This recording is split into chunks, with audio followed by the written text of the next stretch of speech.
Here's a list of the prophets that God sent to mankind, according to Islam.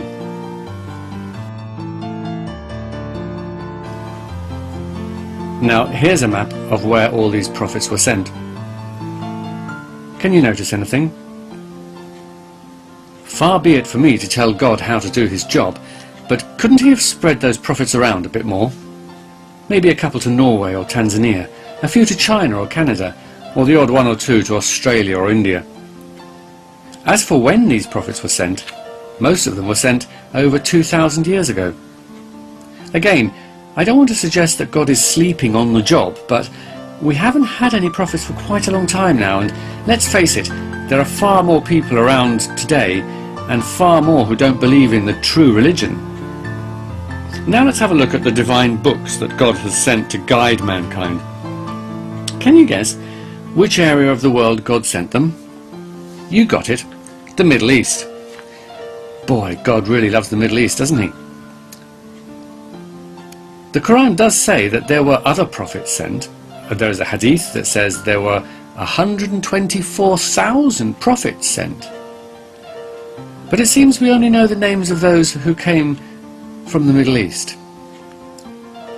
I was told that Buddha, Ram and Krishna were originally prophets of Islam, but their true teachings were corrupted.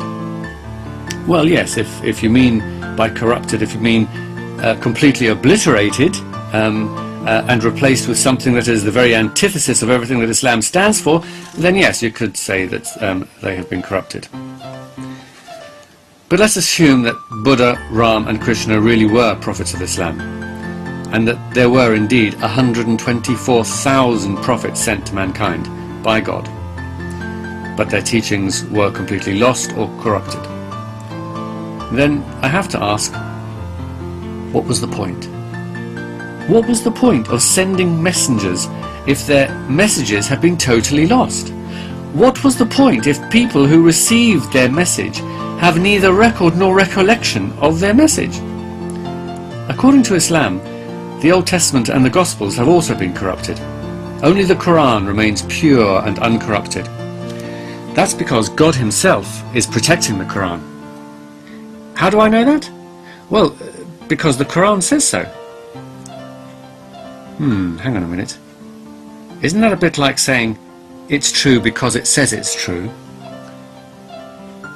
And if God did protect the Quran, then why didn't he protect all the other books? Doesn't God want us to get the true, uncorrupted message? Or does he want it to be a bit confusing for us? Does he want it to be a bit of a puzzle? Some sort of a game, with God as the compere, in a glittery suit, telling us we must choose the correct door, one leading to the joys of eternal salvation and the other the agony of eternal damnation. Though of course for most people there is no choice, because most human beings remain in the religion of their birth. If you ask them, they'll tell you it really was most fortunate because it also just happens to be the true religion. What a stroke of luck.